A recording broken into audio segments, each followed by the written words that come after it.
সোমবার রাত্রের এই ভিডিওটা। মানে সারাদিনে উপোস করার পরে আবার সন্ধ্যাবেলা টিউশন পড়ানো ছিল। তো সব করার পরে আমার আর বিন্দু মাত্র ইচ্ছে করছিল না যে রান্নাবান্না করি। কিন্তু বাইরের খাবার তো খাওয়া যাবে না। সোমবার, শ্রাবণ মাসের এটা ৩য় সোমবার ছিল। তো ভাবলাম যে যাই হোক একটু চটজলদি কিছু একটা বানিয়ে নিই। তো আমি যেহেতু সকাল থেকে ভাত-টাত কিছুই খাইনি, সেই জন্য রাত্রেবেলাতে পরোটা খাবো। তার জন্য একটু পনির আর ক্যাপসিকামকে একসাথে ভেজে নিলাম। আর পোস্ত আর কাজু বাদামকে বাটতে গেছি মিক্সিতে। আমি তো আগেই বলেছি মিক্সিতে আমি কিছুতেই পোস্ত বাটতে পারি না। কোনো কি ট্রিক আছে তোমাদের কাছে?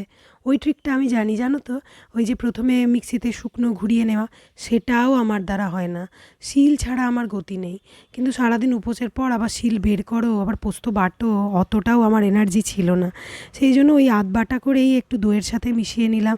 ওর মধ্যে গুঁড়ো মশলা যেমন হলুদ, কাশ্মীরি লাল লঙ্কার গুঁড়ো, জিরে গুঁড়ো এই সমস্ত কিছু দিয়ে, নুন, গোলমরিচের গুঁড়ো সব দিয়ে ভালো করে মিক্স করে নিচ্ছি।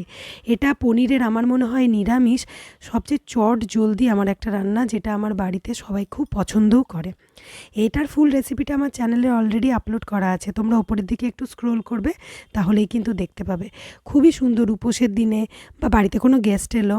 পনিরটা দেখবে আমরা নিরামিষই বেশি পছন্দ করি না, তো তখনকার দিনের জন্য এই পনিরটা খুব ভালো লাগে খেতে। একটুখানি উপর থেকে জায়ফল গুঁড়ো দিয়ে দিয়েছিলাম, আরও একটু টেস্টটা এনহ্যান্স হয়ে গেছিলো। আর একটুখানি কসুরি মেথি পাতা। হয়ে গেছে পনিরটা রেডি। এর সাথে করব পরোটা। তার জন্য আমি আলুটা আগেই সেদ্ধ করে রেখেছি আর আটাটাও মাখা রয়েছে।